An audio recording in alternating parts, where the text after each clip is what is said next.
Para você, sintonizado nessa manhã, nesta tarde ou nesta noite, em nossa aula de educação financeira, seja muito bem-vindo, seja muito bem-vinda. Para você que está nesse cantinho aqui, você que está aqui, ou para você também, né? Você que chegou agora aí, aqui no Colégio Byton, né? Seja bem-vindo ao Colégio Alberto Byton Júnior, aqui de Maringá. Meu nome é professor Enio Muniz Evangelista. A gente trabalha com matemática, com educação financeira e com empreendedorismo também aqui na escola, né?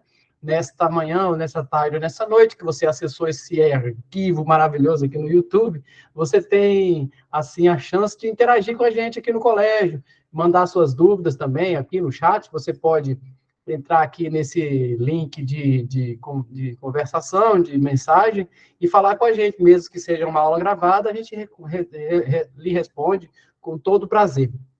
Certo? Vamos, então, compartilhar a nossa tela aqui, para a gente começar vamos dizer, a interagir com você, a ver o que está acontecendo da melhor forma possível, né?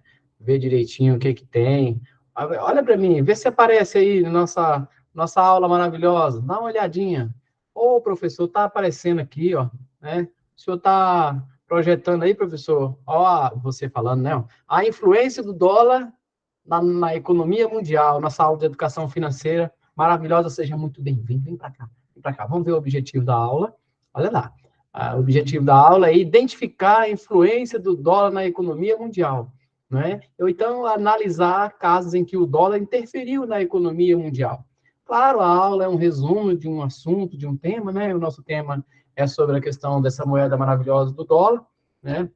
A questão da influência do dólar na economia do mundo, né? E a gente sabe que o dólar é uma moeda, assim, aceita no mundo inteiro, e é que ela teve essa origem, como a gente atendeu na aula passada, ali nos Estados Unidos, e teve uma supervalorização a partir da Segunda Guerra Mundial, né? Quando os Estados Unidos assumiu mesmo o posto de maior economia do mundo, e vem se destacando e tentando se manter dessa forma, nessa briga com os países ali, e sobretudo com a China, né? Mas o dólar ainda é a moeda mais influente mundialmente falando. Aí, nesta imagem, você já observa, você tem aqui, esses pontinhos que tem aqui na imagem, ó, são navios, né? Que estão fazendo transporte, né? Isso aí, vamos dizer assim, é um exemplo que a gente tem de como a economia é pujante, né? Lendo ali, ó, esta imagem representa um movimento de navios no dia que a gente planejou a aula, em fevereiro deste ano, no mundo. Você consegue imaginar a quantidade de produtos que foram comercializados e como tudo isso foi pago, né? Qual a moeda utilizada, se existe em tantos países diferentes, né? Pois é, já pensou se esse comércio fosse feito com cada moeda daquele país, né? Pois é, isso que a gente estava pensando, né? Clique na imagem para ver ao vivo esse movimento. Vamos dar uma olhadinha aqui, ó. Vamos compartilhar aqui, você que está vendo comigo aí, ó. Tá vendo? Eu estou já distanciando aqui, ó. Observe que você dá uma olhada, né? Olha lá, deixa eu distanciar aqui, é um site, né, que mostra o movimento dos navios, ó, ao vivo, né?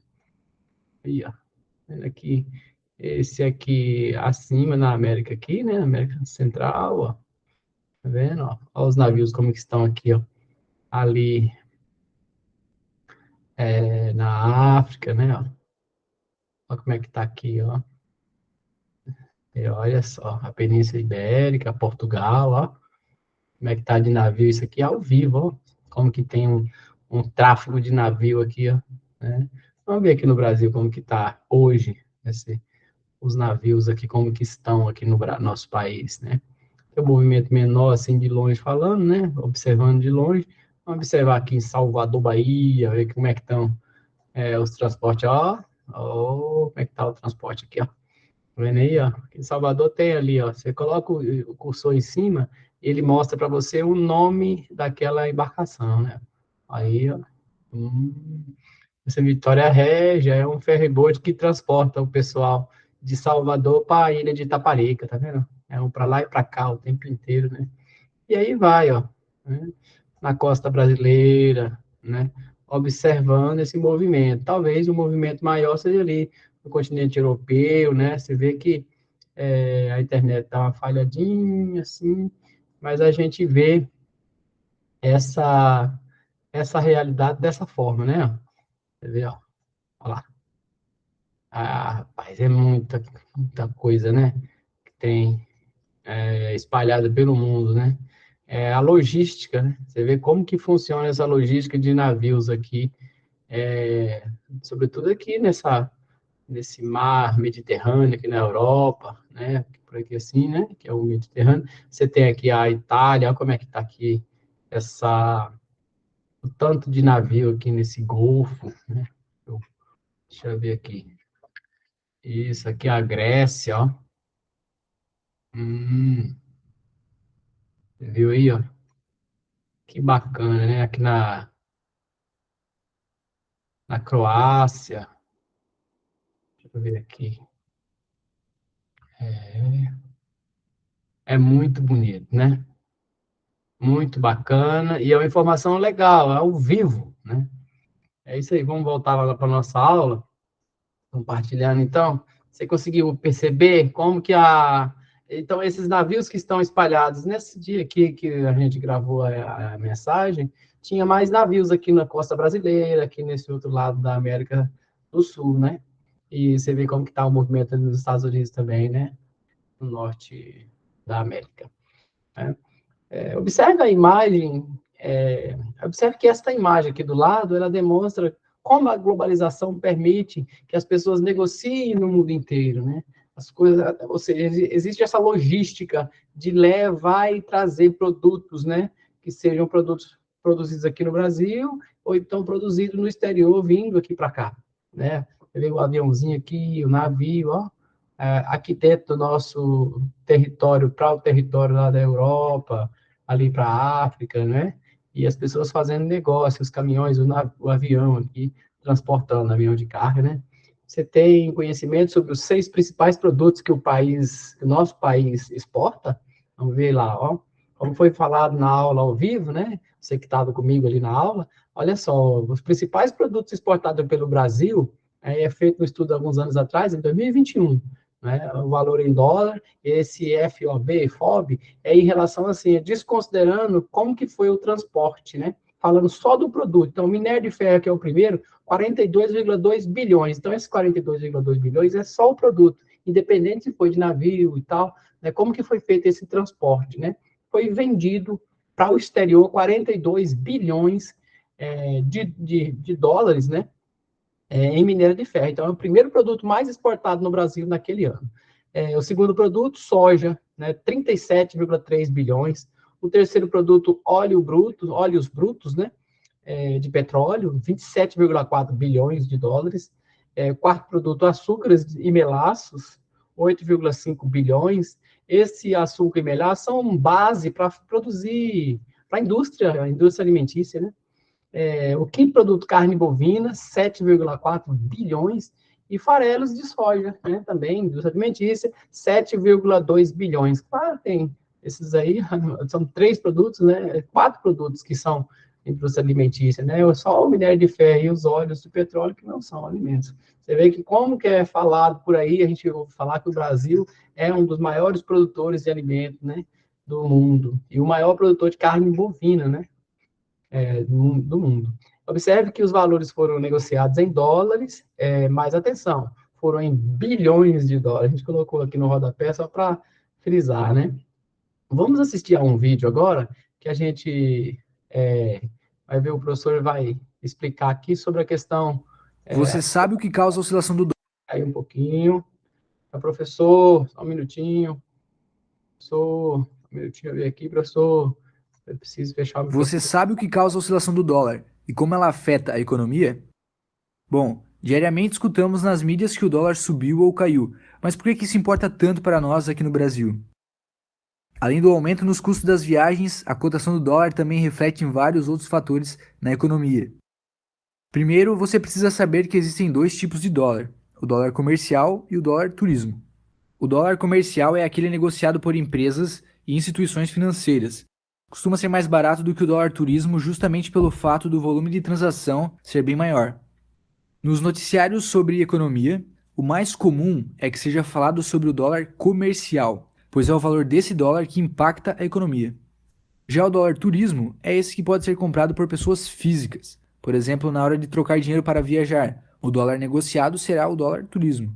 E ele costuma ser mais caro porque o volume de cada transação é relativamente pequeno. Agora que você já entendeu a diferença entre os dois tipos de dólar, eu vou te explicar como funciona a variação do dólar. O dólar comercial é usado na compra e venda de mercadorias, investimentos, importações e exportações. E o motivo da variação do dólar é justamente a oferta e demanda do mercado. Ou seja, quando muitos dólares estão sendo ofertados e poucos compradores interessados, consequentemente a cotação cai. E quando existem muitos compradores interessados e poucos dólares sendo ofertados, a cotação sobe. E assim o preço do dólar vai variando diariamente e ao longo do dia. Mas existem basicamente três fatores principais que influenciam muito nessa variação. O primeiro fator que provoca a alta do dólar é chamado de déficit da balança comercial. É quando o Brasil importa mais do que exporta. Isso faz diminuir a oferta de dólares e, consequentemente, a cotação aumenta. Outro fator são os gastos no exterior. Quando um número elevado de turistas brasileiros estão fora do país, isso gera uma demanda maior por dólares que serão gastos fora do Brasil. E por último, é a taxa de juros dos Estados Unidos. Quando os juros americanos sobem, a tendência é que os investidores no Brasil levem seu dinheiro para fora, já que os rendimentos lá ficam mais altos. Mas os mesmos fatores que causam a alta da moeda americana, se aplicados ao contrário, explicam a queda em relação ao real. Opostamente ao primeiro fator, temos o superávit comercial. É quando as empresas brasileiras vendem mais produtos para o exterior do que importam. Isso faz entrar mais dólares no Brasil, influenciando a queda da cotação. Opostamente também temos os gastos de estrangeiros. A entrada de turistas estrangeiros no Brasil também traz mais da moeda para o país e influencia a queda da cotação. E por último, os juros do Brasil. Quando os juros brasileiros sobem, vale a pena para os investidores trazerem seu dinheiro para o Brasil, já que os rendimentos aqui ficam mais altos. A economia é dinâmica e, portanto, há uma série de outros fatores que podem influenciar a moeda para cima ou para baixo. Se o mercado tem a percepção de que um país está com uma situação política turbulenta, por exemplo, os investidores tendem a tirar o seu dinheiro de lá. Já, se o governo demonstrar que a economia está se fortificando, isso atrai investidores e mais moeda entra no país. Até mesmo acontecimentos em outros países podem influenciar a cotação, mesmo que não tenha nenhuma relação aparente no Brasil. Mas aí vem a pergunta: quais são os impactos que a variação do dólar traz? Bom, de imediato, a oscilação do dólar impacta principalmente quem vai viajar, já que influencia nos preços das passagens e nos gastos no exterior. Mas a médio e longo prazo, a variação do dólar também pode afetar o dia a dia do consumidor, já que impacta os custos das empresas que importam itens. E esses custos são repassados no valor final do produto, que por sua vez mexe na inflação e no bolso do consumidor. O dólar também influencia as exportações do Brasil. Quando a moeda americana está valorizada, os produtos brasileiros tendem a ficar mais competitivos lá fora. Mas se a nossa moeda é o real, por que o dólar importa tanto para a economia brasileira e para o resto do mundo? O dólar é a referência monetária mundial, e o motivo para isso tem a ver com a força da economia dos Estados Unidos. Não necessariamente com seu tamanho ou com suas dívidas, mas com o poder de influência que eles têm sobre os outros países. Antes do dólar, a referência monetária mundial era a libra esterlina, do Reino Unido, mas os Estados Unidos ganharam fôlego no cenário econômico ao longo do século XX, com o crescimento da sua participação no comércio exterior e o fortalecimento da sua economia após as guerras mundiais na Europa. Hoje, por mais que os Estados Unidos passe por crises econômicas, o dólar continua contando com a confiança internacional, e, portanto, os bancos e governos do mundo inteiro possuem reserva em dólares, emprestam dinheiro em dólares e realizam todo tipo de transação comercial em dólares. É por esse motivo que o dólar estampa as manchetes de noticiários do mundo todo, porque o que acontece com o dólar afeta todas as moedas. Esse vídeo termina por aqui. O meu objetivo era fazer você entender o que causa a oscilação do dólar e como ela afeta a economia. Se ainda assim ficou alguma dúvida, deixe nos comentários que eu respondo todos. Você sabe o que causa a oscilação do dólar e como ela afeta a... Aí, pessoal, bacana, né? Um camarada falou sobre a oscilação do dólar aí. Vamos ver a manchete aqui, né? Uma manchete da Folha de São Paulo. na realidade, do Correio Brasiliense, né? A inflação nos Estados Unidos já atinge maior patamar desde 1981. Essa manchete é de 2021, né?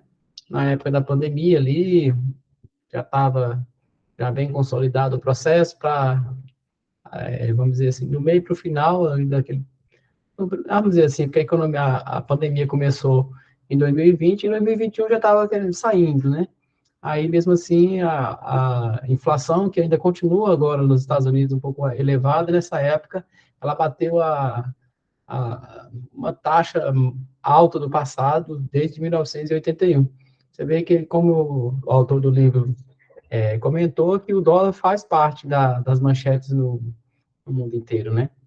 A inflação americana influencia a economia mundial, né? Quando tem inflação lá. Quanto maior a inflação americana, mais o real se desvaloriza em relação ao dólar, né? Ou seja, as coisas ficando caras lá, a gente desvaloriza o real aqui e as coisas não ficam bem aqui no nosso país, né? À medida que um país seguro à medida que um país seguro sobe os juros, ou seja, um país onde as coisas vão bem, aumenta o juro, ele atrai investimentos, e esses investimentos saem aqui do país e vão para lá, né?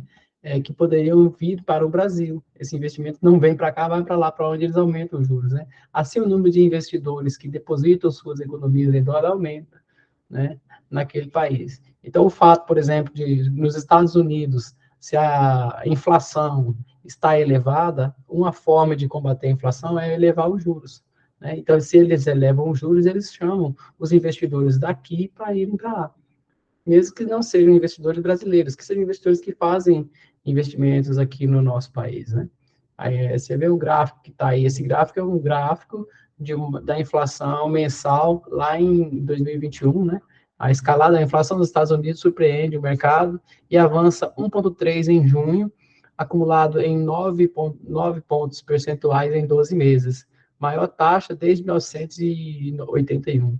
A evolução do índice de preço ao consumidor, que é uma sigla em inglês, a variação mensal, né? Aí embaixo do gráfico você está vendo alguns indicadores ali, né? Você tem 10,4% a inflação acumulada nos últimos 12 meses ali no país norte-americano. Você tem 41,6%, é uma alta acumulada nos 12 meses dos custos de energia, né? 41% aumentou a energia naquele ano e quase 60% a variação acumulada em 12 meses da gasolina, de todos os tipos, que seja uma gasolina de avião, uma gasolina comum, né? Ou aditivada, lá nos Estados Unidos. Então, em 2021, a gasolina subiu 60%.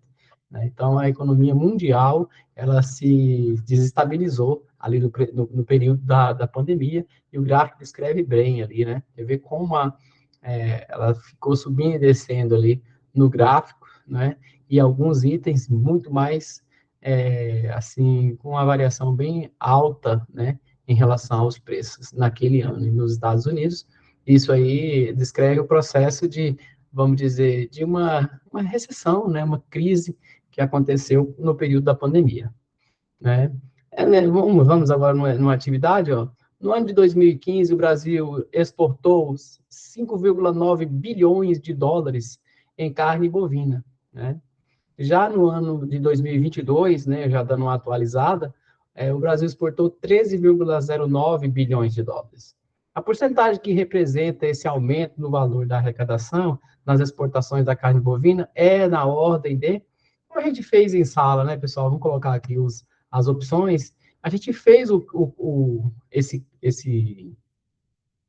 vamos dizer, esse cálculo, né? Aqui a gente faz com regra de 3, mas em sala a gente usou a calculadora, né? Você pode pegar a calculadora, diminuir o 13,09, do 13,09 você diminui 5,9, aí pega esse resultado e divide por 5,9, aí que vai dar esse 121,9%. Aqui a gente fez, para poder editar e mostrar aqui na aula gravada, você está vendo que vai dar 200%. Por quê? Porque a gente não tirou o 5,9 dos 13, né? Então, esse 5,9 dentro dos 13 é o 100%.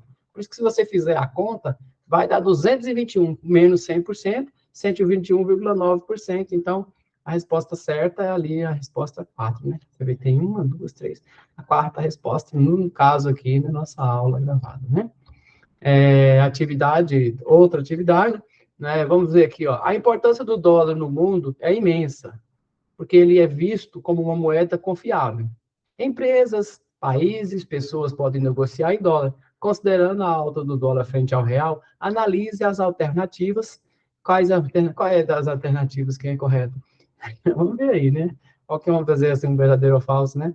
Então, se houve alta do dólar frente ao real aqui no nosso país, importadoras, ou seja, empresas que trazem coisas para cá, ganham na negociação? Será que é verdade? Você acha que ganha?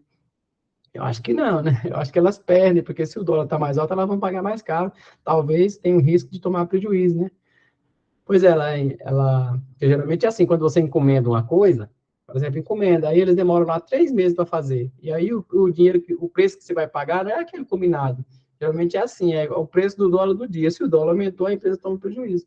Por isso que as coisas, a importadora perde o dinheiro se o dólar fica alto, né? Aí a segunda opção, empresas de turismo ganham no mercado interno. É verdade, como a gente discutiu em sala, a empresa de turismo ela ganha no mercado interno, por quê? Porque se o dólar está alto, as pessoas têm a tendência de não ir para o exterior, elas têm a tendência de ficar no país. Então, o mercado interno de turismo, ele fica em alta, né? Por exemplo, a pessoa vai para o Rio de Janeiro, a pessoa vai para Porto Alegre, ela vai para Florianópolis, né? Ela vai para a praia na Bahia, para o Pernambuco, ela não vai para Paris, para os Estados Unidos, porque o dólar está alto na situação. Então, essa é uma alternativa verdadeira.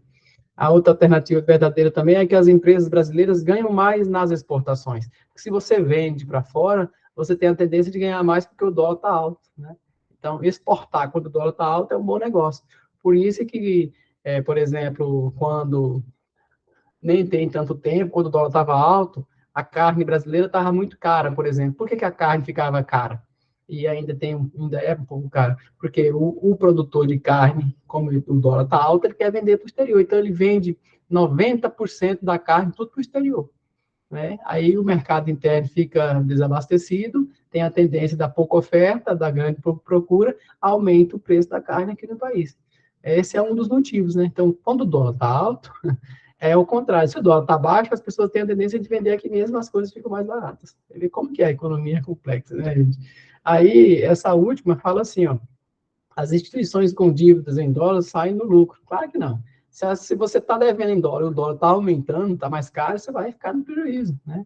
Então, as duas verdadeiras empresas de turismo ganham no mercado interno e a outra, empresas brasileiras, ganham mais nas exportações, certo? Então, a próxima. Aqui tem alguns itens que ele fala aqui do Fed, né? O Fed é Federal Reserve Bank, é o Banco Central norte-americano, ele foi criado em 2014, né? A sua principal função é formular a política monetária do país, no país, assim como regulamentar e supervisionar o seu sistema bancário. Quando a taxa de inflação americana aumenta, a taxa de juros também aumenta, né? É igual aqui no Brasil também, quando a inflação aumenta, geralmente eles aumentam o juro da taxa Selic, como a gente sempre conversa em sala, né, gente? E a economia do mundo inteiro sofre as consequências, né? Aí, aqui no Brasil, nós perdemos investimento, porque se a taxa da inflação está alta, eles aumentam o juro, o dinheiro vai para lá. Depois, no Brasil, teremos altos dos preços dos produtos importados, né? Porque se você vai comprar produto para cá, vem mais caro que você paga em dólar. E depois, no Brasil, teremos alto de preço do dólar frente ao real, que é uma coisa que já foi falada, está na subjacência da própria fala do autor aí em cima, né? Se o dólar aumentou, vai ter um aumento de preço do dólar em relação ao real, né? O outro exercício fala assim, ó, a economia mundial é impactada pela variação do dólar no Brasil, e o principal impacto da alta do dólar é o aumento da inflação, né? Com base nessas informações, assinale a alternativa que corresponde a um fator determinante nesse impacto, né? Se tem esse aumento do dólar em relação ao real, né, aqui no país, nós importamos uma grande quantidade de soja e derivados, né? Você acha que a gente importa soja? Ou a gente exporta soja, né? Nós exportamos muitos produtos alimentares e agrícolas? Eu acho que essa é verdadeira. Nós importamos uma grande quantidade de minério de ferro? Não, a gente exporta, como a gente viu aqui atrás, né? A gente exporta uma grande quantidade de componentes eletrônicos? É o sonho brasileiro exportar componentes eletrônicos, né? Então, a gente fica com a letra B, que é exportamos muitos produtos alimentares e agrícolas, né? se tem essa questão dessa diferença. O Brasil tem essa expertise de ser um grande exportador de produtos alimentícios e agrícolas, né? É isso, segundo os dados do Ministério da Economia brasileiro, nosso país apresentou uma variação nas exportações de produtos agropecuários de fevereiro de 2023 em relação a fevereiro de 2022, conforme a tabela abaixo. A diferença em dólares no valor da exportação de soja foi se a gente reparar, então ele está falando aqui embaixo, na tabela, sobre soja, milho não moído, café não torrado, trigo, né, algodão e demais produtos não listados nessa tabela. Aí, nesse caso, ele quer que a gente fale da soja. Então, se você pegar o preço da soja em 2022, né, aqui, das exportações, né, em 2022 a gente exportou 3.135,53, né, isso aqui, milhões de dólares, né, então aqui é para ler 3 milhões, né, aí passou em 2023, teve uma queda, né, neste ano, de fevereiro de 2022 para fevereiro de 2023, caiu para 1.415,73 em milhares de dólares, né? Aí, fazendo a conta aqui, a gente vai ver que antes era 3 mil, passou a ser 1.000, você pega o 1.000 e tira 3 mil, então houve vamos dizer, uma redução nas exportações de 1.719.000, né? Na realidade, que a gente tem que considerar como está aqui no nome da tabela, né? Em milhares e milhões de dólares, né? Aí tem a nossa observação, a redução foi mais de 1 bilhão de dólares no volume de exportações. Por quê? Porque aqui, quando você multiplica milhares por milhões, né, vai dar bilhão, né? Até eu estava fazendo um comentário, mas está assim, é bilhão de dólares, né? E na aula lá a gente comentou, é bilhão ou bilhões de dólares? Aqui é 1,7 bilhão, porque não tem o 2 ainda, né? Então, as notas, o dinheiro são dólares, mas é 1,7 bilhão de dólares o volume das exportações nesse período aí, tá certo? Ou seja, reduziu, né? Aí, agora tem as curiosidades, que é uma lista dos maiores exportadores mundiais, ou seja, vamos dizer assim, quais são os 10 países que a gente mais exporta, né? Nesse caso, assim, a gente exporta para a China, a gente exporta para os Estados Unidos. Aí a gente falou lá na aula, por exemplo, para quem tem curiosidade, por exemplo, o que a gente vende para os Estados Unidos? Vamos ver aqui. Aqui, ó, exportações brasileiras para os Estados Unidos. Quais são os produtos que a gente mais vende? Ó? Artigos manufaturados, classificados, principalmente classificados principalmente pelo material, né? Máquinas e equipamentos de transporte. A gente exporta para eles combustíveis, minerais, lubrificantes, materiais relacionados, produtos alimentícios, animais vivos, né? E o quinto produto, material bruto, não comestível, exceto combustíveis, né? A gente exporta bastante coisa para os Estados Unidos, né? Por exemplo, o que a gente exporta para a Itália, né? Vamos ver aqui, para a Itália. Deixa eu ver, trocando aqui para a Itália. O primeiro produto é materiais não brutos, comestíveis, exceto combustível, produtos alimentícios. O Brasil é uma mãe para exportar, né? Vamos ver para o Japão aqui, ó. Olha lá, para o Japão, produtos alimentícios, né? A gente já sabia, né? O japonês gosta dos produtos alimentícios, né? Vamos ver a China para a gente encerrar. Entendeu? Na China, a gente exporta, adivinha? A gente exporta também combustíveis para ele, minério, né? Aqui em cima, material não bruto, minério de ferro, que eles compram bastante. Esse primeiro produto aqui é minério de ferro. Aqui, produtos alimentícios e animais vivos, tá vendo? Eles compram. Isso é muito bacana. O Brasil é um celeiro da comida mundial, né? Aí, voltando aqui à nossa aula, a gente pode encerrar, assim, dando uma retomada, quais foram as coisas que a gente viu nessa aula, né? A gente viu como identificar a influência do dólar na economia mundial e como a variação do dólar interfere na economia mundial, né? Essa moeda é uma moeda, assim, extremamente importante e eu achei bacana, a gente conseguiu fazer uma discussão, principalmente na aula ao vivo ali, da importância que tem essa moeda para o mundo inteiro, inclusive para o nosso país, certo? Então, a gente para a nossa aula por aqui, tem aqui as referências bibliográficas, né? E na próxima aula a gente se encontra, seja ela uma aula gravada ou mesmo a nossa aula ao vivo, tá certo? Sucesso para você e até o nosso próximo encontro, né? Até a próxima vez.